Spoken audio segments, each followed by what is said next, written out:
The wait is finally over. Football is back, and the Dallas Cowboys get set for their season opener in Cleveland as they travel to Cleveland Browns Stadium, locked, loaded, and ready to go to start the season 1-0. Dak Prescott and company ready to take on the Browns. The fourth time they've ever faced the Browns in an opener. The Cowboys are 3-0 in those games. Welcome into Cowboys Pregame Live, presented by WinStar World Casino and Resort. I'm Kyle Yeoman, soon to be joined by Isaiah Stanback, Barry Church, and Nate Newton, our Emmy Award-winning crew for Cowboys Pregame Live. Nicole Hutchison will join us very shortly as well. But we do have breaking news right off the top of the show. It was a conversation all offseason long. Dak Prescott was paid, and he was paid big time. Now the biggest contract in NFL history. 4 years, $240 million, 231 of that guaranteed, 96% and change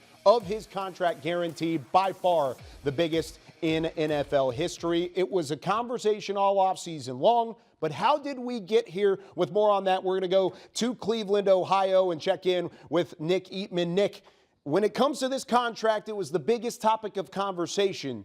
Does it slow down the conversation now a little bit, the fact that it's done? Oh, I don't think so. I don't think anything slows down when you're talking about with Dak Prescott. Now it's every pass, every interception, if he does that, any touchdown, all the yards, all the wins, any losses.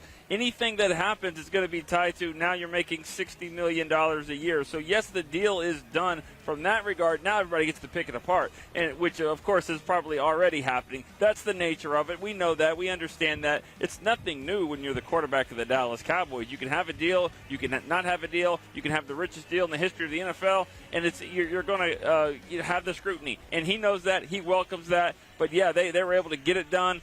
I said all along I thought it was going to be right before the season. I guess right before the season is more appropriate. So that brings me to my next question. How did we get here? The fact that the day of the opener, this deal is signed. What led to this point? Well, from my understanding, talks were going on all last night to try to get this done. It looked like it was going to happen, and then not sure what, maybe just midnight struck or whatever. Both sides just stopped and said, well, let's try to pick it up in the morning. It got picked up in the morning, and then all of a sudden the deal was done. From what I was told, Jerry Jones tried to find Dak Prescott. Get me Dak on the phone, and there was some scrambling going on. It took about 3 minutes. They got him, and Dak was able to talk to Jerry. I think at that point he'd already talked to his agent and was alerted of the deal.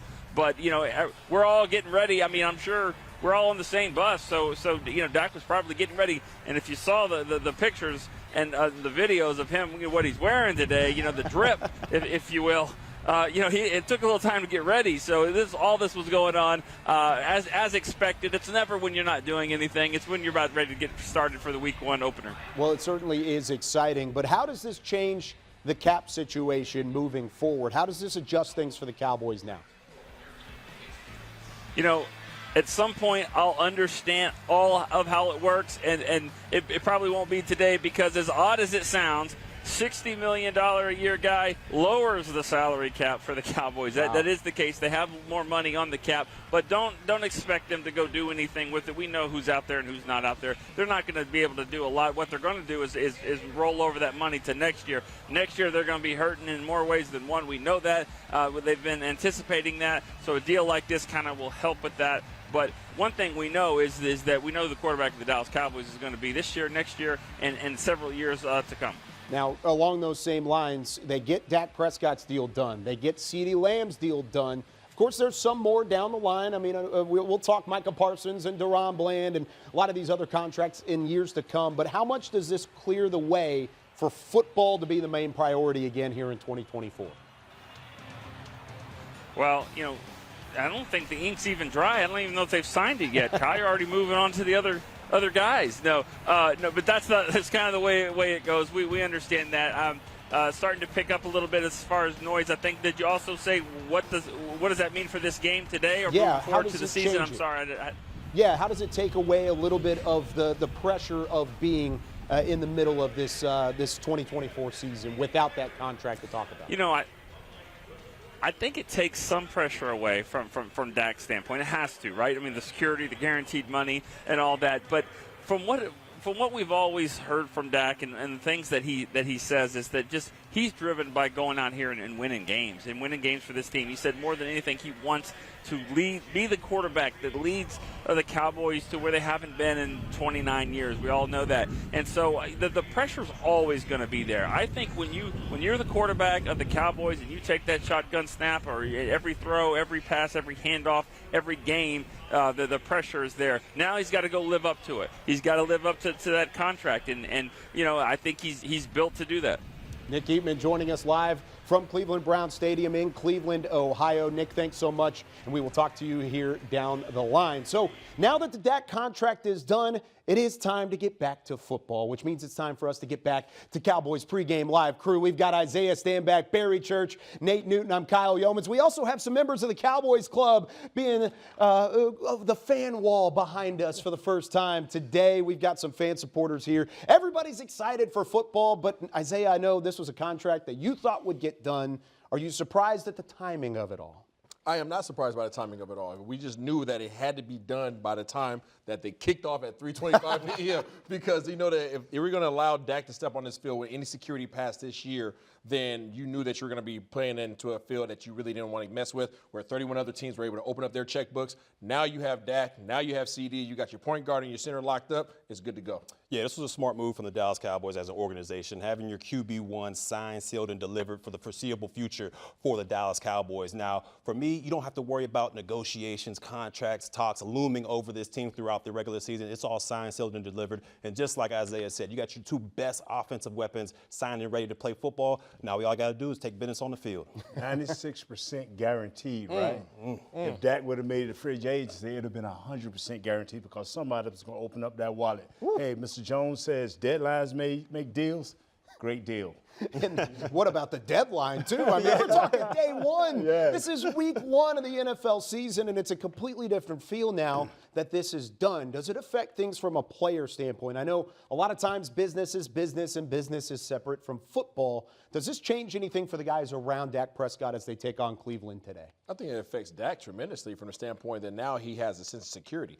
Now Dak can go into this game and understand I can let it loose because if I get injured and by playing free, I am still protected. The one thing that would have been the case had he stepped onto this field today and it just been this 1 year left on his deal, he probably would have been a lot more tentative and would have taken less risk and been more safe in terms of how he approached the game because guess what? Beyond this year, there was no future. Yeah, I'm with you 100% on that one. When you talk about it, just has to ease the mind of Dak Prescott going on to this football field. You don't have to worry about injuries. You don't have to worry about pressing. I got to put up these crazy numbers in order to get this contract. Everything's situated now. Now all you have to do is go out there with your offense and perform.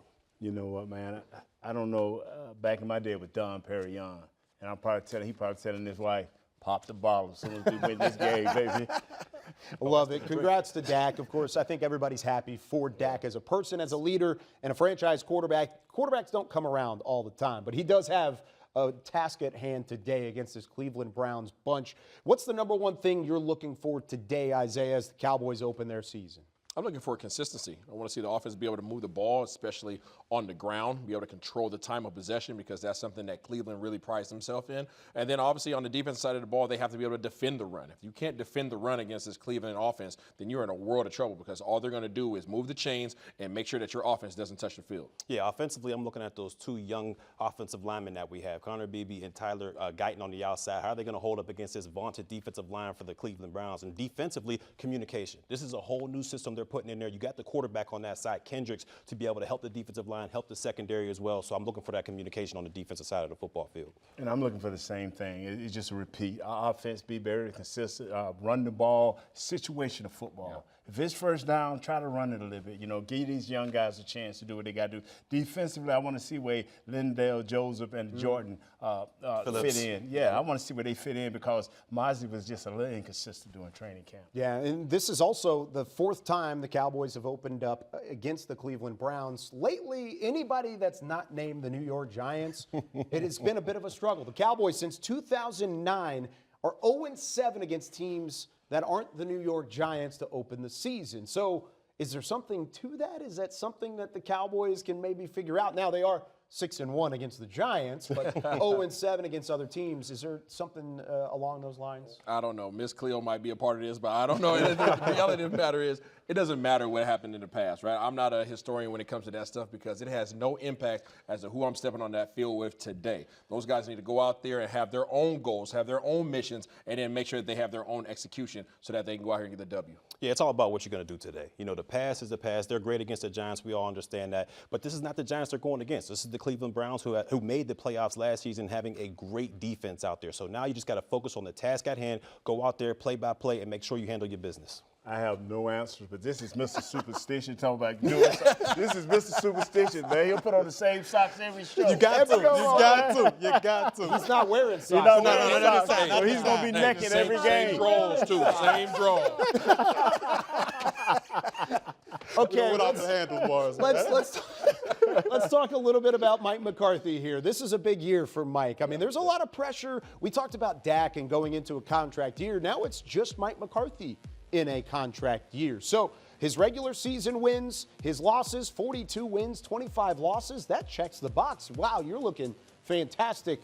It hasn't looked that way in the playoffs, though. Nate, I'll start with you. How much pressure is on McCarthy to get it done when it matters most? None, Kyle and guys, none, because this guy's been there. He's been in his 5th year. And I think last time he won a Super Bowl, this guy knows how to take the proper steps. He's got everything in priority. Win, regular season, take it into the postseason, get to the NFC Championship game, boom, they're going to throw the wallet at it. No, I'll have to disagree with you a little bit on that one, Nate. When it comes to Mike McCarthy, I think this is a make or break year for him. All right, we understand he's a great Super Bowl winning coach out there, but does he have what it takes to get them over the hump when you talk about the playoffs? We understand he's 12-5 seasons. He's going to be able to get this team to the playoffs, but can he get them over the hump? Can he get them to that NFC East Championship? I think that's what the question that Mike McCarthy's going to have to answer this regular season. I know y'all went different directions with each other. I'm going to go with you, BC. Reason being that because Coach McCarthy is not only bearing just his own what's the word I'm looking for here? Legacy. Okay, he has a whole bunch of other coaches and their families that have to eat off of his plate. And the reason why is because if they don't win, not only in the regular season, but if they don't win in the playoffs this year, then they all go home and they're all looking for a job. So when you talk about carrying the load and can make sure you're carrying a backpack, well, you got a whole coaching staff that's in your backpack right now, and you're responsible for them. It is going to be a win or go home mentality all year long for Mike McCarthy and company. Let's hear from Mike on what he had to say about the expectation and the pressure going into this 2024 season. The hardest part about scrutiny is really, I would think every head coach would answer it this way. It's really not about standing up here in front of the cameras or it's in front of you wonderful people. It's really your families. You know, it's that's the group that has to learn to deal with it. But you know, for me, I just look at that as part of my job responsibility. Sadi Sophia, Mike, with the pressure to win, your contract status, all that, how do you deal with that pressure? Are there things that you do, ways that you think that help you kind of handle that? Well, just the way you expressed your question, that's really, you know, it's not a viewpoint of mine. You know, this business is about opportunity. I'm thankful and appreciate the opportunity in front of me, and that's really how it's been. I mean, you know, and I get what goes in contracts, and I really don't want to speak on it because I haven't spoke on it because there's really nothing to talk about because it doesn't matter.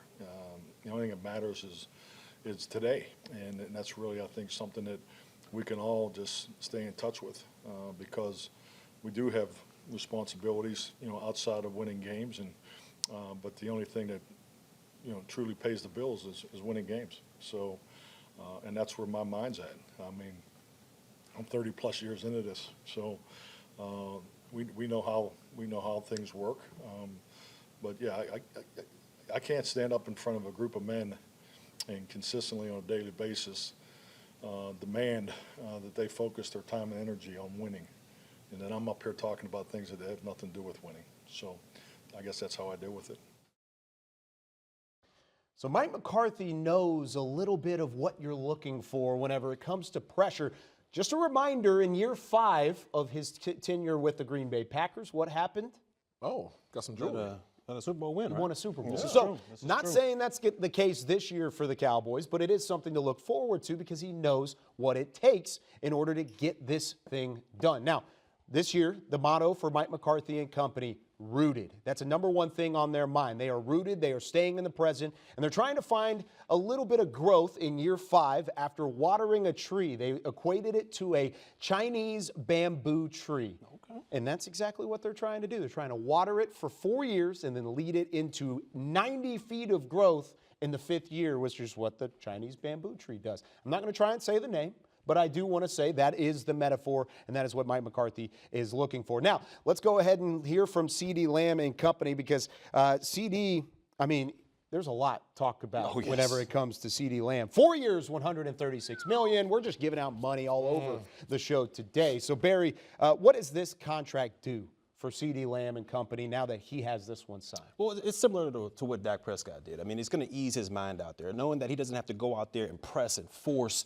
the issue to go ahead and get that thing done. And I'm glad it was able to get done, because he is your offense. You couldn't go into this week 1 matchup relying on Ferguson, Tolbert, and Cooks to be your passing attack. I just don't believe it would have been as productive as a CeeDee Lamb out there. And this is a question maybe for you, Isaiah, because you play quarterback and wide receiver as well. With about 6 practices left, that's when the deal got signed. Is that enough for CeeDee Lamb to go out there and still be in football shape and still have that connection with Dak Prescott like they had last year? The answer is no. Okay. The answer is no. I would like to think so, but the reality is there's this thing called soft tissue injuries, and people might hear that term a lot, but what it is muscles. You're growing, your hip flexors, your hamstrings. The stress that you're applying on that when you're running routes with other people pushing against you versus running routes on air and make sure that your lungs are conditioned. Those are 2 separate types of conditioning. So when you hear football condition, that's what we're referring to, having bodies against you, because that game is physical.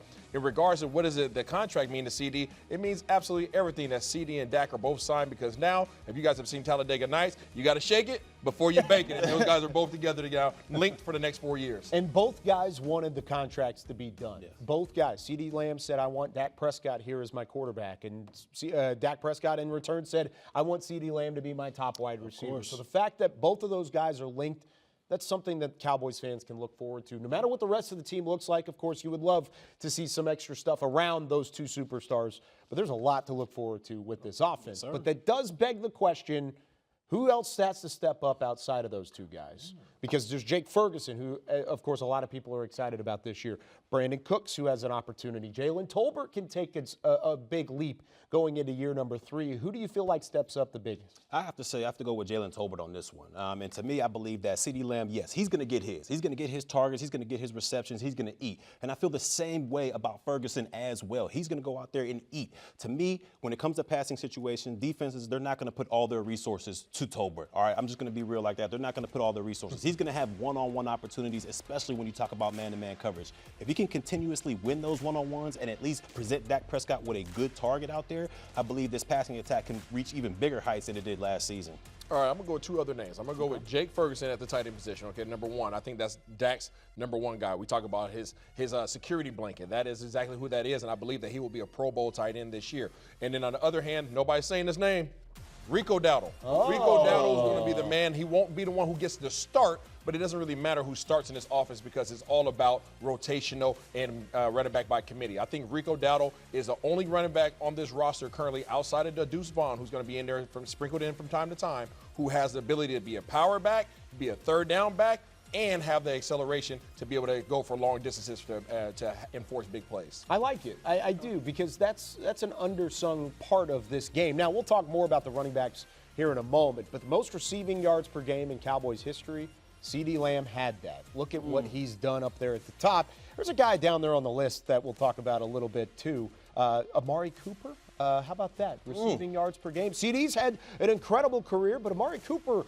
was doing some big things while he was a Dallas Cowboy. But now he wears that helmet. He wears the orange helmet of the Cleveland Browns. What's the type of challenge in facing a guy like Amari Cooper for the first time since he's switched teams? Well, get your popcorn ready, all right? Because this guy right here, Amari Cooper, is one of the best route runners in all of the National Football League. When you talk about whatever you want, shallow, intermediate, deep route, he has it all within his tool bag. And he's known for his double moves, which we've seen this secondary for the Cowboys be susceptible to. You got to keep your eyes on your luggage when you're going against a guy like Amari Cooper. He's a technician out there. He's a great route runner, and he's very quarterback friendly. So the Cowboys, get your popcorn ready, man. And because of those double moves, you better make sure that you stop the run, because if you stop the run, then you negate the play action play for the Cleveland Browns, and then you negate the ability for him to use those double moves to get over the top of your defense. The reality is Cooper he's one of the best route runners, to your point, right? But not only that, he wants some get back at the Cowboys. You can best believe that they're going to try to highlight not only Deshaun Watson's ability to be able to get the ball out of his hands,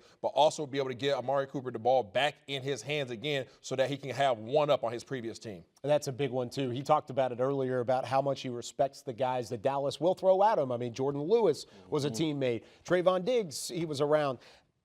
DaRon Bland, he's out there on the edge, right? He's going to be ready to go in week 1. Not so fast. Preseason injury, of course, DaRon Bland not available. But the Cowboys are really excited about what they've seen from the rookie, Kalen Carson. Let's learn a little bit more about Kalen and what he brings to the table with Nicole Hutchison.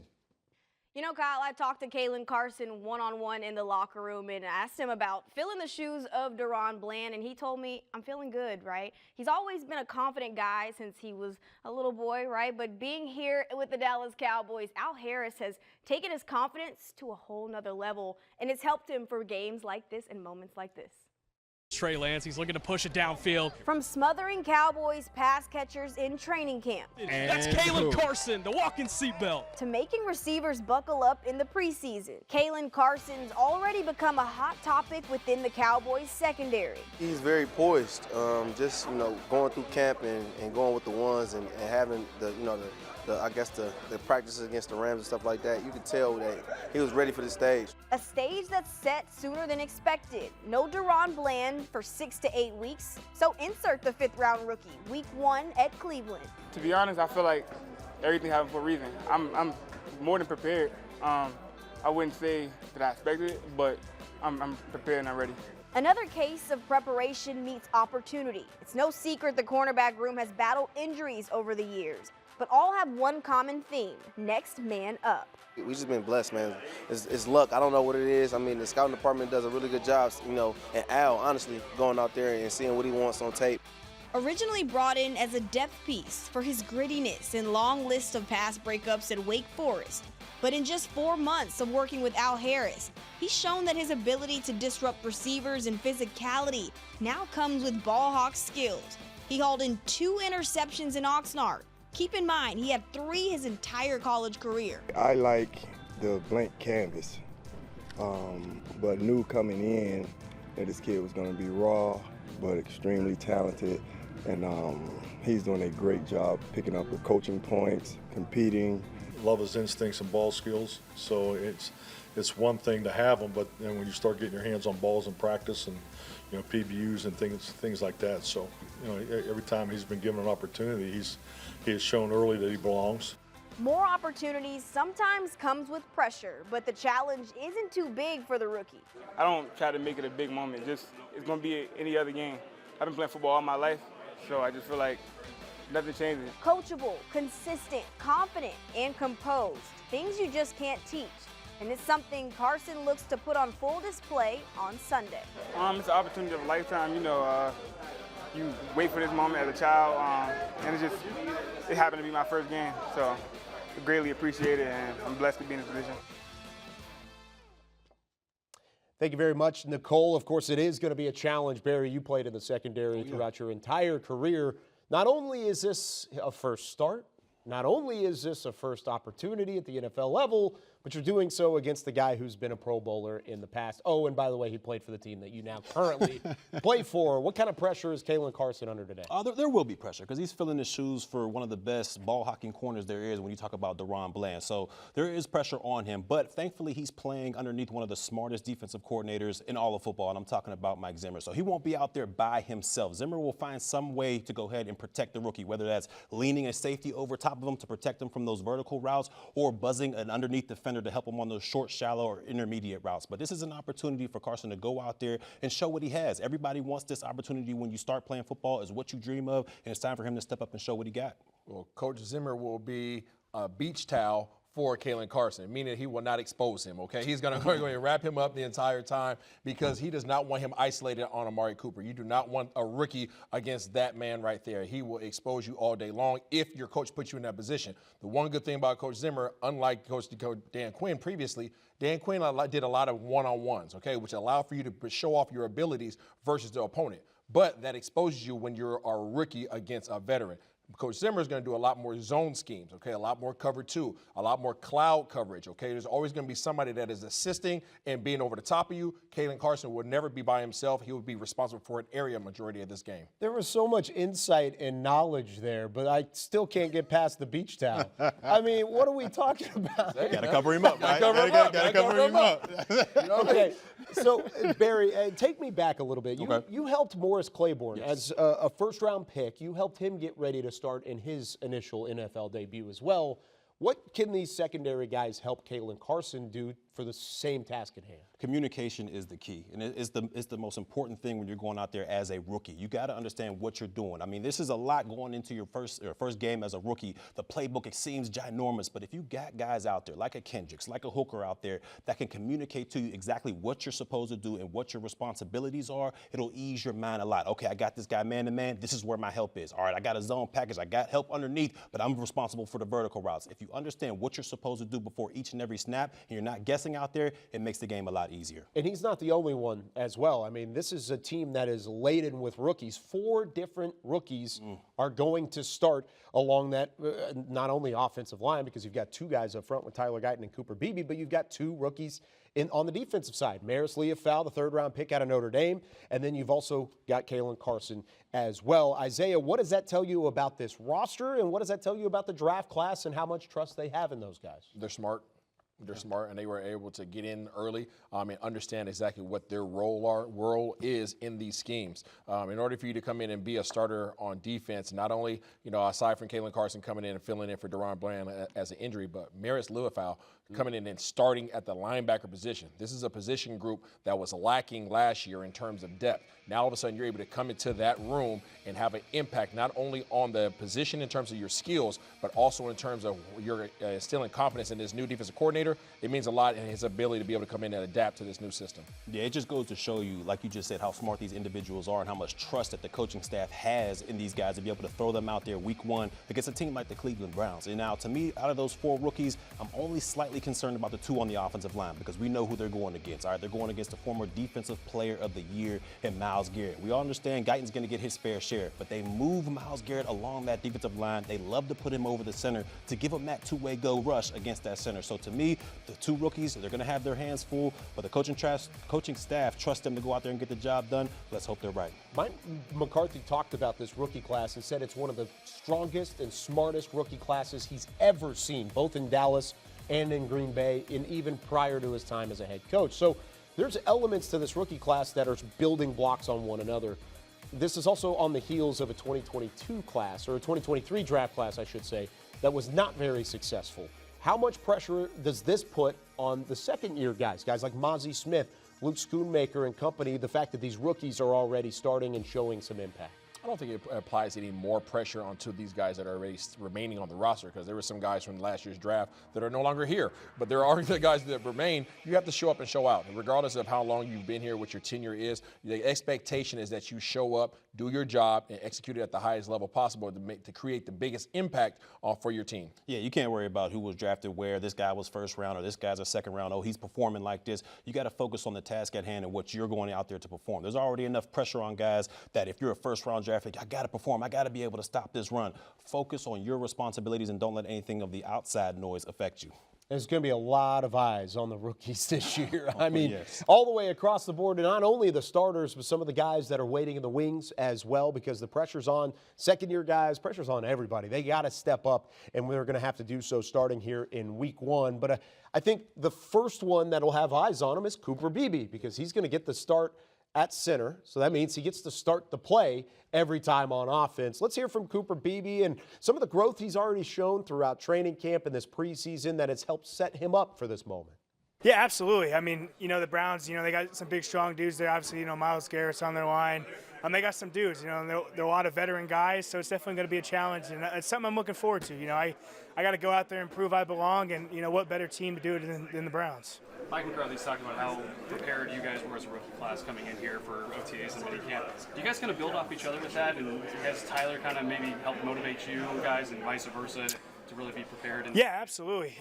Just from the jump, I was meeting with our assistant O-line coach, and he's been getting us right since the jump. And like you said, us rookies getting together, especially we have 3 O-line rookies, and really just quizzing each other and making sure when we got there, we were as ready as it can be, because when you first get here, there's that big gap you got to breach, and the more time, the more reps you get, the slowly close that in, and we definitely lean on each other for sure.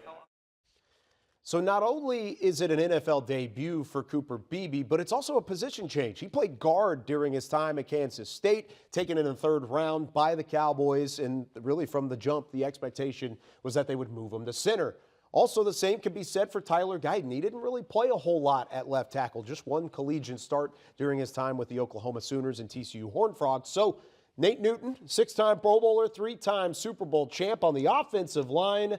What is the task that's really been put in front of these offensive linemen when it comes to the Cowboys rookies? For Cooper Beebe, man, to be able to snap that ball short, right up under, when he comes right up under the center, and when he steps back, those are big things that he has to do. But this is the most important thing. He has to get the offensive line set, and he has to say over, under, because they play a 4-man front, Cleveland. So it's an over, under, or it's just an even. So he's got to make that call, and he's also got to tell where the protection at. And I'm talking about in a pass situation, he got to go to the Mike, to the secondary guy. Yeah. And he's telling his offensive line, hey, we have the Mike, who's 58, Jordan Hicks, out to this guy. And then Dak has the next guy, or the running back has the next guy. So he's got to make all these calls while he may have Myles Garrett, or Shelby Harris, or Delvin on top of his head. Yeah. So it's a hard job for him. But our tackle, our left tackle, he's going to have to be danced for the devil, because he got to place. How you have Zadarius Smith. Yeah. Smith. He's a nice guy. You got Myles Garrett once again, who they move around. So these guys have their hands full, but all we have to do is preach technique, and be physical with your finishes. They've had a ton of reps throughout training camp and the preseason, both in games and in practice. But have they had enough of a ramp-up period and enough of an adjustment to get ready for a moment like this? No. Okay. This is where the bullets fly. This is where things jump off the map. They're going to have to rely on what they learned in college, what Coach Solari has taught them in practice, because now they had great practices against the Rams, two scrimmages against Rams, and they got a taste of it. But this is 0 to 1,000 miles an hour, and that's a lot different. Yeah. That's when you have to depend on your technique and be able to finish blocks. So it's safe to say that you can possibly see a couple of mishaps in game number 1, week 1? I hope not, but these are grown men. These are not your guys in college where 90% of the time you're the better guy. You facing guys that are equal or better than you, and plus they got that knowledge and wisdom on how to play you. And depending on who you talk to, one of the best defensive fronts in all of football is waiting in the Cleveland Browns here in week 1. So you don't have any time to adjust. It will be a matchup. Now, we're going to try something new here on Cowboys Pregame Live. We love getting fans involved. So every week we're going to take a fan-submitted question. So this is the first one. This is Dylan from Northport, Florida. Dylan's done a great job of helping Pub Up Storyline and Mix Shots, some of the other podcasts that are on the Dallas Cowboys Network. And he helps us starting things off on Cowboys Pregame Live with our fan-submitted question. Dylan, take it away. Hey guys, Dylan from Northport, Florida here. I love this segment. This is such a cool idea you guys have. Great stuff, great stuff. My question for you is, how does this interior Cowboys offensive line match up against the Browns' nasty defensive line, and specifically their defensive interior? Thanks. He's got a great setup there, too. I mean, my goodness. Maybe we'll get an invite to the podcast studio one day. He brings up a great point. Interior offensive line matched up against Cleveland's interior defensive line. They've got guys like Dalvin Tomlinson, Shelby Harris, Maurice Hurst II, Quentin Jefferson there as well. There are multiple guys up front. How do they match up this time around? I think they match up well because, like I said, they play a lot of even. Every now and then they'll put Myles Garrett in, but they play a lot of even front. That means that you're playing over the guards with a space that is open to the linebacker, and that's Jordan Hicks, a veteran guy back there. So BB has nobody on him. So maybe in nickel they'll put somebody. But see, BB is free. We got Tyler Smith. We got Zach Martin. Them are beasts. Them are all pros. I'm not worried about that. All we have to do is make sure we run enough to keep them honest and keep BB clean so he's a helper and not a guy that has to deal with a guy straight up. Now, as you don't have to deal with a guy straight up with a quick move, and that's only against the pass, I worry about that. We should be the dominant force.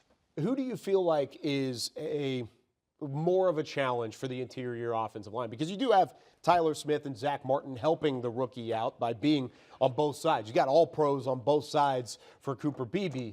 But do you think it's the power or the speed of the Cleveland defensive front that's going to challenge them? It's the power. They like to get into you and get their hands inside you and stand you up so their linebackers can run. They got some good linebackers. I think Delvin Bush, and we talked about Jordan Hicks, and then they got a guy named number 6 named Jeremiah. I can't even pronounce his last name. Wusu Koromoa. Because he pop up on the screen. It's something bad happening, baby, number 6. There are a couple things to look for whenever it comes to that offensive line, and I think having Tyler Smith and having Zach Martin there are both big time. They're both a huge thing to move forward. Now, outside of those two guys, do you think, we haven't talked anything about Terrence Steele, do you think he's ready to take a step up in the next direction? I think the mental step. Last year, he fought a lot of the mental time during the game. You know, he had a few inconsistent games, and it was mental.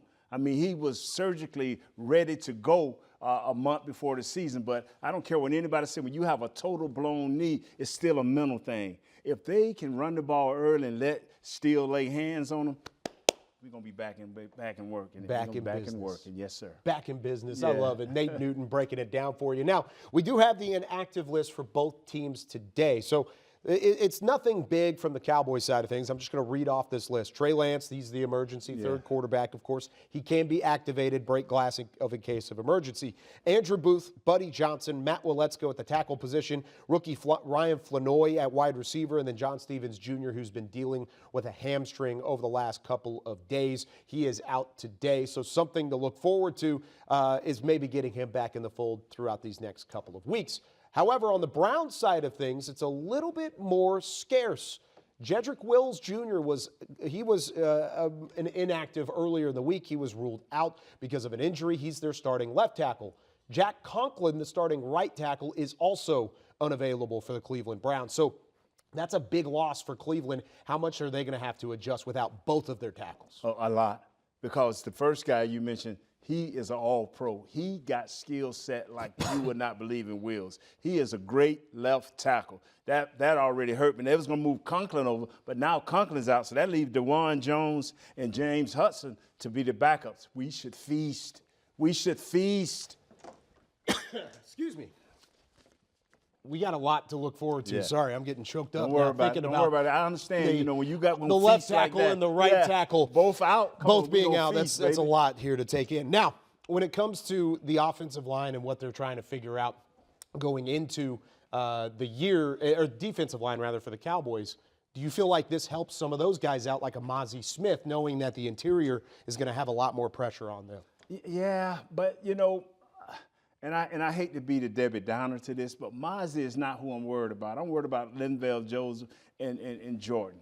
Those two guys. I'm hoping that they can come up and step up and help Mozzie understand what he needs to do, like Hankerson did last year. For Mozzie has to get in his mindset that I am not the playmaker. I am the assist maker. I'm the guy that's eating up bodies, taking up space so that our linebackers can make the plays. So Mozzie has to get a mindset that I'm not the man. I'm the guy that's going to make the man.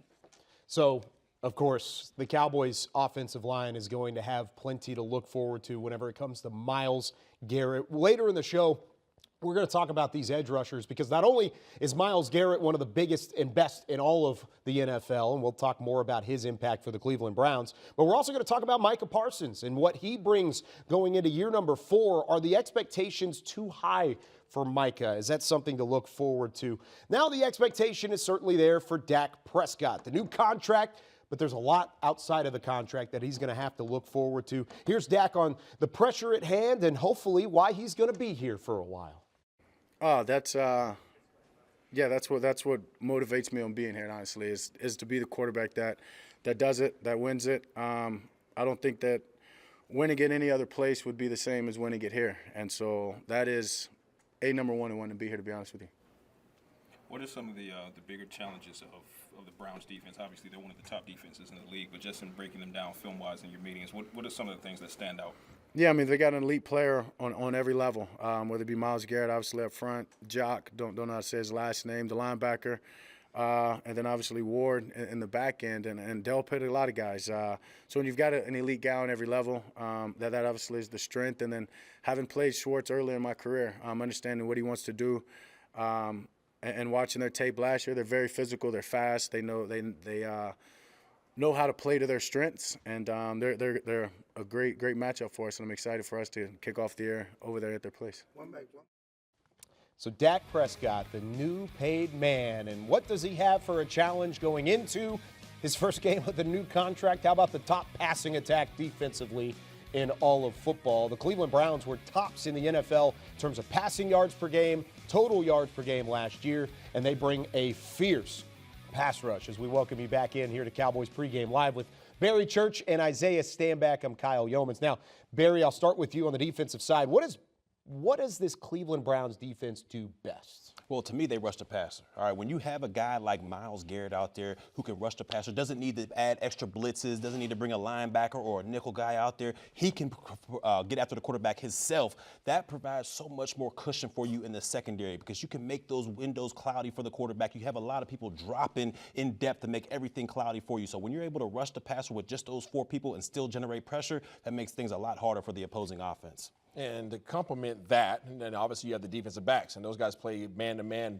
very well. When I say very well, I mean top 5 in the NFL. When these guys play man-to-man coverage, these guys are in the top 5 in terms of not allowing any positive plays to happen on the outside. Those guys are going to create a lot of problems in terms of being able to come up, pressure guys. So you talk about Jalen Tolbert, you talk about CeeDee Lamb trying to get his feet back underneath him, obviously after having not done training camp. These guys are going to test that, and they're going to test out the timing of Dak and CeeDee. Now, what does Dak have to do in order to have success against this defense? Because he signed the richest contract in the NFL.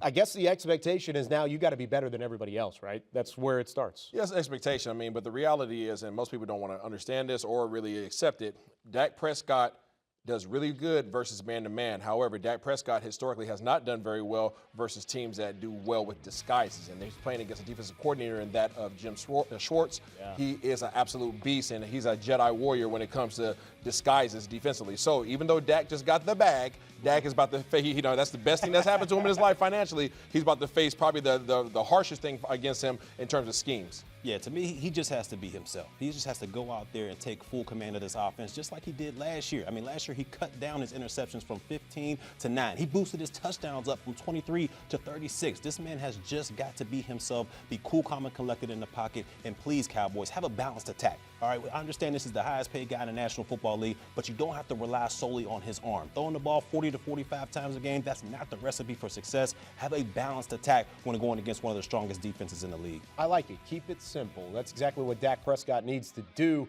Deshaun Watson, it's been pretty simple for him so far. With Cleveland, it hasn't been good.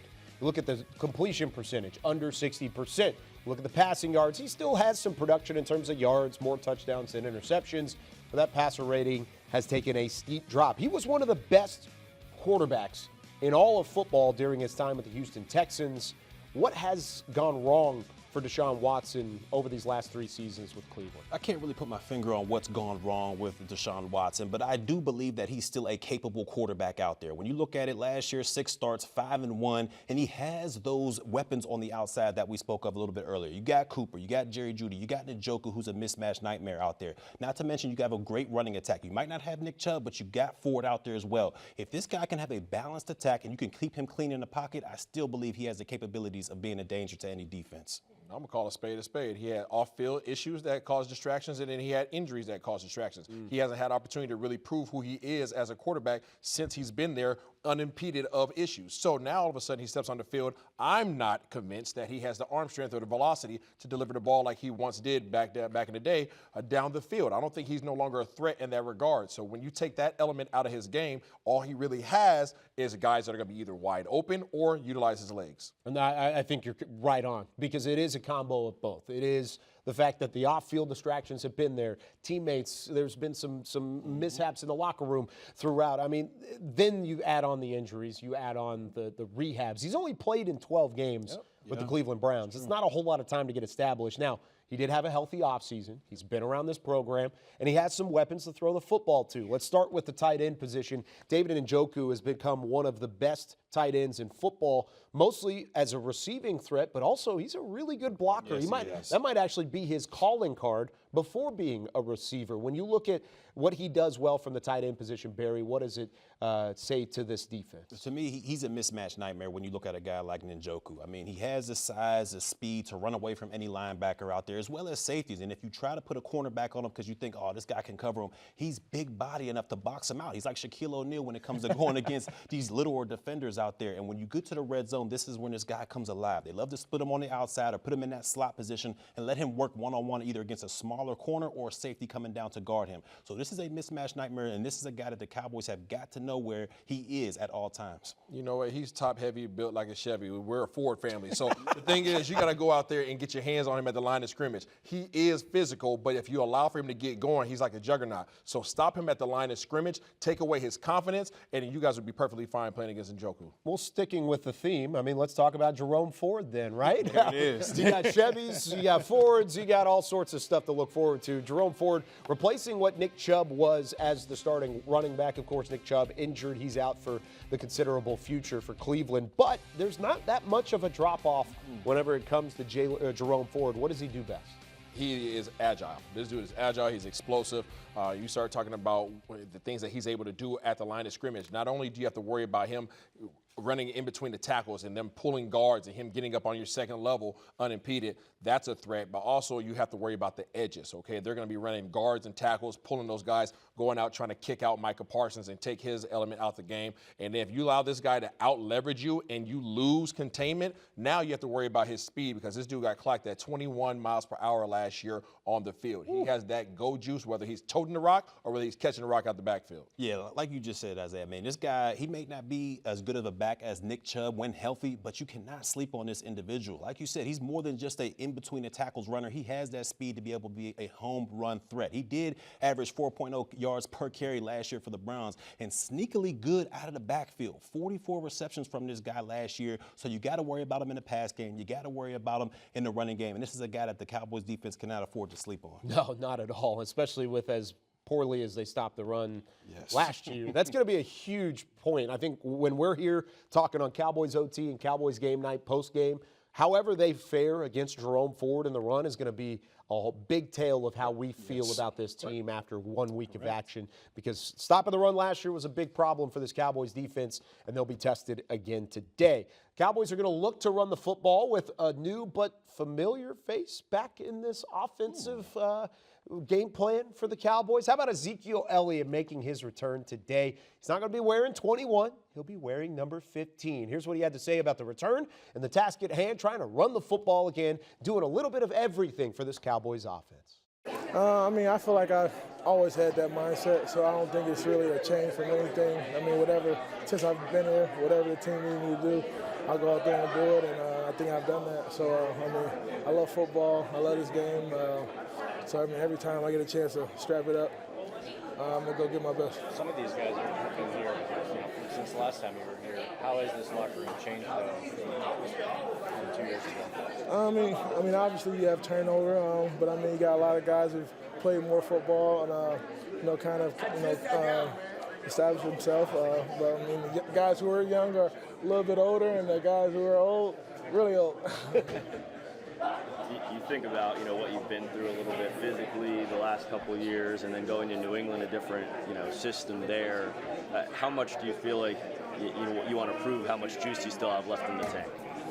I mean, that's every year. Every year I want to prove how much juice I have. Like I said, every time I strap up, I'm looking to put my best foot forward and go out there and compete. That's what I'm gonna do.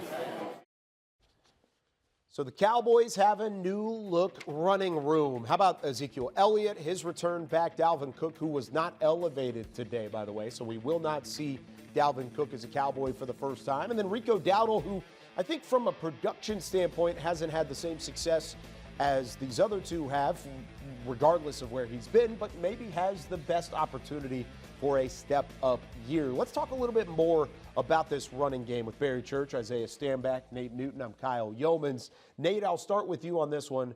Who has to step up out of this running game, and where are the expectations for the Cowboys running back room? I think Rico Dowdle, you talked about it earlier. Rico Dowdle has to step up. He's got the explosion that we need to make big breaks, but that's after Zeke soften him up. Just let Zeke start the game, pound him up inside to get everybody secure and get a rhythm going, then let the change up be Rico Dowdle. Okay, so you want Zeke to be the tenderizer. Yes. Okay, all right, the game's changed a little bit. Okay, yeah, I'm going to go Rico Dowdle as well, and I hope that they find a way to utilize Deuce Vaughn in this offense as well, just to change that pace. You need that, right? And if you're not going to utilize him, then Rico Dowdle is your change of pace in this backfield that steps on the field today. But he is the most explosive back. You cannot just have a couple yards in a cloud of dust. That's not going to work against this Cleveland Browns defense. You have to have some kind of big splash and some kind of threat from that position group. Yeah, you might as well make it 3 in a row. I'm with you guys when you talk about Rico stepping up. He's the most explosive back this team has right now. And when you talk about expectations for this room, I believe it'll be a running back by committee type of room when you get there. I believe all these backs throughout the season will get plenty of snaps. They'll be better in short yardage and goal line situations than they were last year, but overall productivity,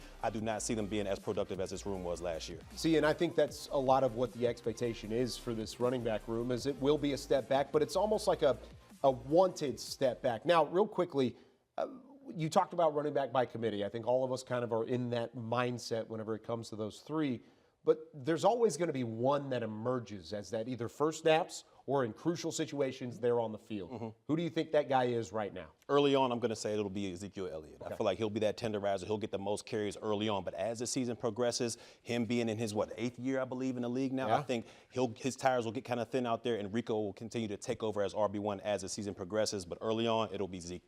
Yeah, and Zeke's going to have them run flats all day long, but at the end of the day, you need them all-weather tires, and all-weather tires are going to be Rico Dowdle. The reason why, because he can run the ball down the hill, he can pass protect out the backfield, and he's your only guy who has the big play outside of Deuce Vaughn.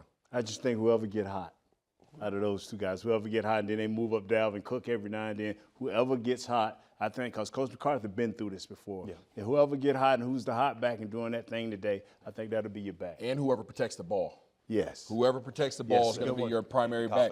If you cough the ball up, then your cousin's going to be right there on the sideline. Like me earlier. That's a part of it. That's true. That's part of it. Now, I am excited to see Zeke back. I am. Because there's a lot that he brings to this team from a pass protection standpoint, from a short yardage standpoint. I mean, he scored 12 touchdowns in 2022, his most recent season here. But he also brings some personality and some leadership to the table as well.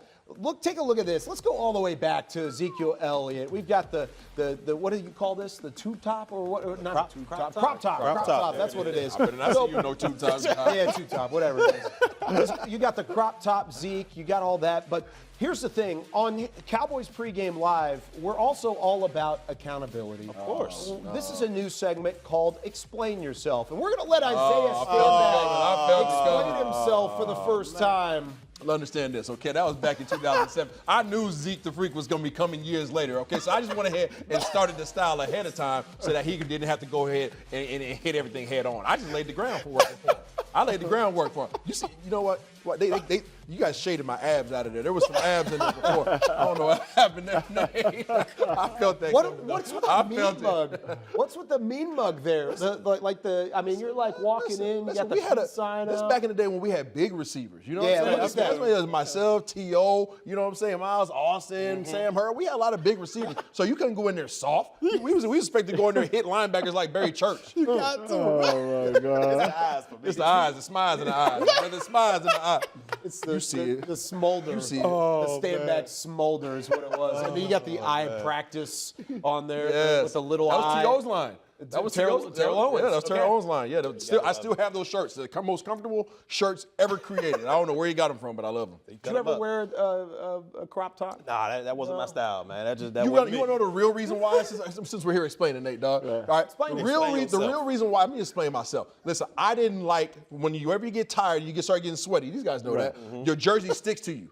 Right, your jersey sticks to you, and I used to feel some kind of form of claustrophobia. I didn't like that, so I would cut the shirt from underneath. I would cut it off so that when my jersey stuck, it didn't feel like I was being, you know what I'm saying, being trapped. You know, you a quick thinker, man. I like it. You like that? I like it. I'm gonna go with you. I'm gonna go with you. Yeah, I had a crop top too. I was like 6 months old. I love it. That's not the only time. Everybody's going to get got all year. Everybody's going to catch a little bit of flack, and it's going to happen throughout the year. But a little explain yourself here in week 1. Now, Micah Parsons is going to have to explain himself if he doesn't have the success later in the year. Of course, he's one of the best players in all of football, best defenders in all of football. What does he have to do in order to win the Defensive Player of the Year this year, Barry? I think you just said it. It's more about the consistency. We understand that he's going to be one of the most electrifying players early on in the season. But as December comes around, the later part of the season, we can't have him fading away. You can't start the first 10 weeks of the year with 11 sacks out there and in the last 7 weeks only have 3. You got to be playing your best ball in December. That way you're on the voters' mind if you want to win this Defensive Player of the Year award and you want to be what's best for your team. He has to stay healthy. Just straight up, he has to stay healthy. And I'm concerned for his well-being, being that he's coming into the season at 240 pounds. There's been a lot said about him dropping 10 pounds, 10, 12 pounds, and being more agile, being quicker, more explosive. And that's awesome, because that's who we know Michael Parsons to be. But we also know after his second year in the league, the added weight because of how the wear and tear on his body when he faced those offensive tackles who are 320 pounds. So I am concerned that his lack of weight might end up being more wear and tear on him, and he might be more subject to injury. Just hope that's my concern. Just become a better run defender. You have the ability with your explosion to hit backs in the backfield. Force a few more fumbles. You know what? And everybody say every time he dropped, that's a waste. You know what? Get an interception. You got that type of ability. You have a skill set that few have. And if you just grow up in that mind upstairs, you can be the man. Yeah, there's a lot to look forward to with Micah if he can continue that success later in the year. December, January, that's when it's going to matter for Micah this year. And he'll have a chance, no doubt. He's been in the running. He's finished second 3 years in a row in terms of Defensive Player of the Year voting. This year, he finished, or 2023, he finished second to Myles Garrett, who we'll see on the opposite side of the line of scrimmage. Now, he had some words to say about what Myles Garrett does well, what he does specially, and then how much of a test it's going to be for the rookie in Tyler Guyton as well. Here's Micah. Yeah, I think this is it starts from week 1. I know Myles is going to go out there and try to get on Guyton a little bit, but at the end of the day, I always love competition. So, I felt that even when we played the Rams and Donald, I feel like if Donald had 2 sacks, I need 2 sacks, just because it's just a competitive spirit. We kind of both know where we are. Garrett's one of my favorite rushers. Him and Max Crosby is kind of like my 2 guys that I'm just so freaking gifted. But man, it's going to be exciting to play against them. This is my first time in Cleveland. Well, besides the draft. But just to be playing down there, to see their environment is going to be exciting. Guyton talked about how his reps in camp, specifically the losses, really help him in getting ready for this challenge with Myles. And you've talked a lot about your leadership. Do you try and talk to him at all about a matchup like this? Oh, of course. Guyton knows I feel like, and I count him times man, if you feel like you can stand in front of me, you can stand in front of anyone. You're strong enough.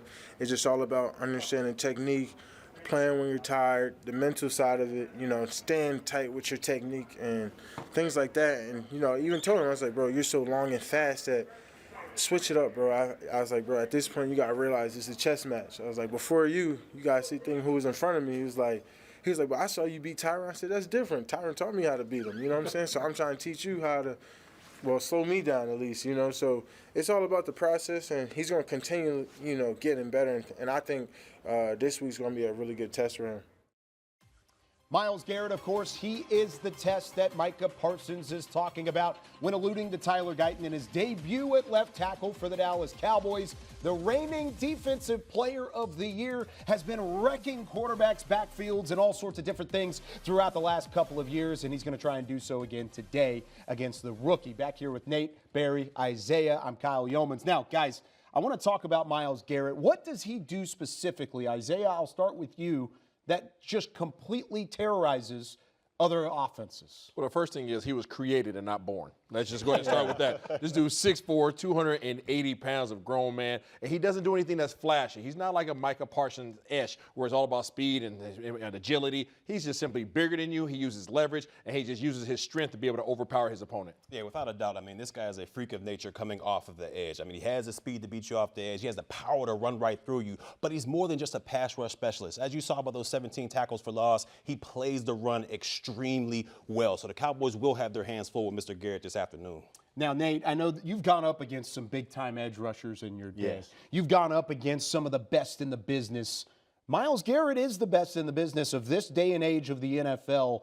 You can help out as much as you want to the rookie offensive lineman. That's right. But he's still going to get home, right? Yeah, he's going to get home if you don't have proper technique, and that's what we're going to show you today, that Tyler Guyton has to have proper technique with a little bit of help. We can get him some help early with the tight ends and situations like that. I don't suggest that we use a running back. Okay. He only gets in the way. He is perfect when it comes to dealing with running backs and tackles together. But tight ends, you can hesitate them a little bit, and we hope to show you with these young men here how Let's to do that. Yes. It's time for a little bit of Newton's laws. That's when you know we're really back, is when Nate brings out the chalkboard, brings out the mannequins. We're going to use it all the way through. How are we going to try and help Tyler Guyton today? Okay, one way we're going to, you stand over here. This is Myles Garrett, believe it or not. Biggest one in the room, We're going to let him right? stand right over here. But now this is the way you're going to, this is the first way you can help. We can take a tight end and send him in motion. And he'll stop right here. Now he either can come up on the line, or he can stay kind of semi off the line. Now check this out. Come here, tight 5 technique. Tight end helps me because he can go across him, or he can go outside of it, or he can just hesitate. You know, he can hesitate right here and then release. Or he can go to a 6. Right 6 technique. Yes, sir. In the gap. Same thing with the tight end. 7 technique. Right here. Boom. Same thing. Tight end can help me. And I'm sitting, stand square, getting ready to use my hands. But when he goes out to a 9, I jumped the gun. Come back in here. Myles Garrett. Now we're going to do a short motion. And hey, Isaiah told me what a short motion is. Boom. And we can have the same thing. We can come up on the line, or we can be back off the line. He's doing his thing. He's slowing this guy down, giving me a chance either deep set or either short set him with my hands inside, going to the nearest aiming point. But now, when he goes out to the 9, I need for my tight end to hurry up and get out of the way. I need because he's going to hinder me, because that means I got to drop back deep, boom, with my shoulders as square to the line as I can. Where Mr. Guyton has his problems is he likes to turn and grab. And if you watch Special Edition, Isaiah had a great point there, so go back and look at it. Boom, he likes to grab. No, when you grab here, he will belly you up and bull you into the quarterback. Or he will make you miss, and he will lean into you and hurt you. And that way, when you turn, there's that. And all the reasons why you should not turn. But now, check this out. These hands is what's going to save him. This kid got great feet. Boom, boom, boom. And he can recover. Go inside. Boom, I got you, Myles. But where he messes up is he want to grab. Yeah. He want to go out and grab. What he has to do, listen to me, is boom. As soon as he get in his space, he's got extra long arms. He got to be there, butt, leg back. He has to put his hand on the nearest thing to reroute him. Make him spin it, and come back inside. Go to your strength, your recoverability with your feet. Yeah, make your hands be an asset to your feet, not the other way around so you get twisted and you get turned. I'm telling you. I'm tired even thinking about you, Myles. Wow. Thank you. Hey, thank you. But hey, that's what he has. He has to use his hands. That was one of the big knocks in his draft stock as well. Sir. Whenever we were talking about Tyler Guyton and whether or not he was worth that 29th overall pick. It was the hands. It was way he was there. Footwork, size, capability, strength, that's all there, but it's something that, of course, the front office felt pretty good about. And little Newton's Laws to get us underway. Yes, and as we look back here, we talk about the front office for a little bit. We've got a chance to catch up later on in the show. We're going to talk to Cowboys COO and one of the members of that front office, Stephen Jones. And then we'll also talk to Trayvon Diggs. We'll have an opportunity to look at how his return has taken a step in the right direction. Plenty more to come throughout here on Pregame Live with Nate, Isaiah, Barry. We also have Nicole Hutchison, who has a little bit more on how one of these defenders spent his Labor Day weekend. Nicole? You know, Kyle, we spend so much time acknowledging what these players accomplish on the field. Well, now it's time to give them a little recognition of what they do in the community, because that's what this Dallas Cowboys organization is all about. Let's take a look at what Osa Odigizua did for Labor Day weekend while everybody was sipping their drinks by the pool, spending time with friends and family. This is what he was doing, helping 17 expecting mothers prepare for their children to be born, providing so many different essentials, from strollers to changing pins, playpens, diapers, wipes, blankets, you name it, he had it. Visit OsaOdigizuaFoundation.org if you want to donate, Cowboys Nation, so make sure to try to run it up. Kyle, back to you. What a cool thing for Osa Odigizua and his foundation. I mean, as a recent father myself, I mean, I can see the type of impact that happens and the way that ends up working out for families. I mean, that's huge moving forward. So there's a lot to look forward to whenever it comes to this Cowboys team and this Cowboys season. But we've got some new segments, too. We just did Explain Yourself. We just did a little bit of a quick feature there with Nicole. But we've got another new segment called Call Your Shot. Call Your Shot. There it is. Call Your Shot. That's how you know it's a new segment, when the host doesn't even know the name of the segment. Call Your Shot. We've got some rules here. We're all starting with 5 points. 5 points on the board, and that's what's going to take us through the entire season. We can wager this amount of points, anything within the 5, from the beginning all the way through, with a bold prediction every single week. So whenever you've got that bold prediction throughout the week, you've got an opportunity to make up more points. So you can wager 1 for another point, you can wager 2 points for another point, so on and so forth. So Barry, I'm going to let you start things off. What's going to be your bold prediction this week? Well, I'm not going to put all my eggs in one basket, all right? I'm not going to go out there and just throw it out there. But for me, I'm going to put 1 point towards Deshaun Watson throwing for over 300 yards. Hey, I understand the secondary is loaded, but you got Diggs coming back from an ACL injury. You got Bland out for the first 6 to 8 weeks, so you got Carson, a rookie, starting on the outside. I believe Deshaun Watson may be able to go over 300. Not that they're going to win the game, but he's going to be able to throw over 300 yards. I got 1 point on it. You got 1 point? You got 1 point on it. Man, I'm going 3 points. Oh, he's going broke. Okay, 3 points right off the top. All right, top deck. Right off the top? Right off the top deck. And I'm going to say Tyler Guyton, the rookie left tackle, first-round draft pick for the Dallas Cowboys, will not give up a sack versus Mr. Defensive Player of the Year, Myles Garrett. That's right. He's going to stone cold stun him. Hands inside, like my boy Nate Dogg said earlier in the show. And he's going to make sure that deck is nice and clean, because that boy got a pocket full of money. How many points you putting up towards 3 of them things. 3? Oh, he going broke. Yeah, he going broke. Yeah. Well, I wasn't brave like that. They average around about 120 yards rushing, 30 carries per game. And I told my guy in the back 115, but he put 120, so I put 1 point on it, so I'm good to go. I'll be leading this thing when it's over. When it's over, when you got it? I'll be quick with mine. How about Jordan Lewis will have an interception today against the Cleveland Browns? I like Jordan Lewis and what he's done throughout the offseason. I think he's gotten all the way through. I'm only going to go 1 point. Gotta keep it quick. Gotta keep these points throughout the year. Let's check in live from Cleveland, Ohio. Nick Eatman is now joined by Cowboys COO Stephen Jones. Thank you, Kyle, and I'm here with Stephen Jones, Cowboys Chief Operating Officer, and he's probably a little bit tired because it's been a long night, but very excited. Do you have any money left at all? No, I had to take the bus up. Yeah. Out of money, no money for the jet fuel, so we're here today. But no, we're fired up, and adrenaline's running hot. And I know when I talked to Dak this morning and told him we were done, he said he's ready to go earn it and do his part now. So we're looking forward to that and fired up. We just made up our mind. He's the leader of this franchise and want him to be that, obviously, for at least the next 5 years at a minimum. That's according to the contract. So, no, we're not all fairness. We are just he's the guy for us, and look forward to a great future. And I know for all fans, what they want him to, win games, throw touchdowns, make plays. But dealing with him as a person and as the face of your franchise, just how important is it to have that guy be the leader that he is? Well, that played a huge role, and why we made this decision to go with him is that he is a proven leader. He's as good as any we've ever had through the locker room in terms of his leadership ability. He's the Pied Piper. Everybody wants to get in behind him. He does things the right way. In my opinion, we have yet to see the best of Dak. I mean, he works so hard at this, and I think most quarterbacks will tell you they only get better with time as long as they stay healthy. I was talking to Tom Brady earlier, and he said that's the number one quality you want is the leadership and the hard work.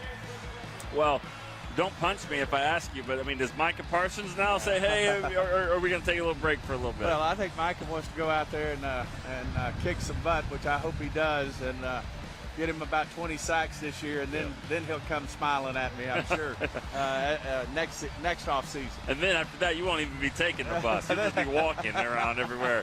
No, but let's talk about this game specifically. You said emotions are high, and obviously about playing this game in Cleveland. What are your expectations with what to expect against the Browns?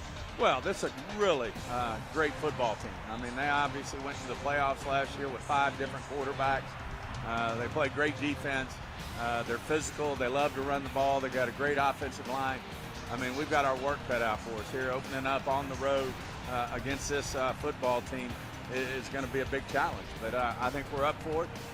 We'll go out there and work our ass off and compete. And, I think good things will happen for us if we play the way we think we can play. When you were in the draft, and really all 3 days of the draft, the first day you got Tyler Guyton, and then the second day you got Cooper Beebe, third day Kalen Carson. All of them are starting in this game. When you drafted them, did you think that these guys could be people that could help us right away? Absolutely. I mean, these were guys, when we picked them, we really they met all the things that we were looking for in terms of a player. Obviously, a guy like Carson, later on in the draft, you just smile big when something good like that happens to you. But from the day Carson's walked in the door, he's been competing to get on this field. And we got another guy late like that, Bland, who won't be here today. But it's great to have a guy like Carson that can step in, and we think he's going to do a great job today. Okay, two quick ones. CD Lamb, as far as pitch count or limited, you feel like he'll be limited at all? Yeah, we'll just feel him out as we go, is what Mike's plan is, and make sure that we told him he needs to pay attention to what his body's telling him, and but we think he's going to be able to do most of it, if not all of it. And then you feel good about it. Sorry about that. And then your running back committee, it starts with Zeke, but you excited about seeing all of them? Huh? Seeing them all. I think they can all play a big role in this game, and like the group there, know they'll go out there and run hard, and I think give us an edge in the running game. All right, already got one big victory today with the contract being done. Let's see if we can get another one there. Sounds great. All right, that's Stephen Jones, Cowboys Chief Operating Officer. Kyle, back to you. Yeah, thank you very much, Nick. Back here with Barry Church, Nicole Hutchison, Isaiah Stanback, Nate Newton. I'm Kyle Yeoman saying so long from the first week of Cowboys Pregame Live, the new Emmy award-winning pregame show of the Dallas Cowboys. If I could, I would love to thank everyone who's had their hands on this show over the years. This show's been going for nearly a decade now, and it started from day one. And this show finally won its first Emmy for studio show this past year. It was really a great moment for our entire crew, both on camera, behind the scenes, and everyone who had a hand in Cowboys Pregame Live over the years, and especially for the fans at home. For the Cowboys fans and those that tune in to watch our pregame coverage every week, we thank you so much, and we could not do it without you. But that is going to do it for our show today. Cowboys-Browns, 3:25 kickoff on Fox. We'll be back with post-game coverage. Cowboys game night, Cowboys OT starting after the game. For Barry, Nicole, Isaiah, and Nate, I'm Kyle Yeomans. We'll see you later.